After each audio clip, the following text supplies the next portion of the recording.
Rural ప్రాంతాల్లో D&D and sports సంబంధించి అందరు బాక్స్ క్రికెట్ లాంటివి పెడుతుంటారు. దీంట్లో వినూత్నంగా షటిల్, పికిల్ బాల్ ఇవన్నీ కూడా పెట్టడానికి ముందుకొచ్చిన మోహిత్ గారికి ప్రత్యేకంగా ధన్యవాదాలు. మన్సూరాబాద్ డివిజన్ హైత్నార్ ప్రాంతాల్లో పెట్టినందుకు.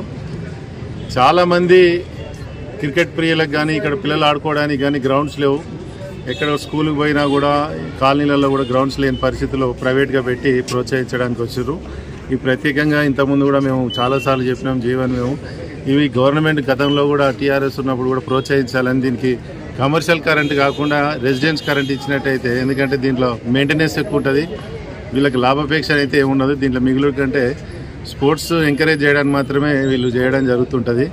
ఇందులో ప్రత్యేకంగా ఇలాంటివి ఎంకరేజ్ చేసినట్టయితే డ్రగ్స్కి సంబంధించి పిల్లలు ఖాళీగా ఉంటే డ్రగ్స్కి అలవాటు లేకపోతే అటు కాకుండా ఇక్కడ స్పోర్ట్స్ ఆడటానికి ప్రత్యేకంగా ఉంటుంది, ఫిట్నెస్ పరంగా ఉంటుంది. ఇళ్ళలో కూర్చుంటే సెల్కి అలవాటు కాకుండా ఈ స్పోర్ట్స్ తోటి అనేక రకమైనటువంటి హెల్త్కి సంబంధించిన అనేక రకాలైన మంచి పనులు జరుగుతాయి. కాబట్టి ఇవన్నీ కూడా ఎంకరేజ్ చేసేందుకు ప్రభుత్వం కూడా ముందుకొస్తే ఇంకా బాగుంటుంది.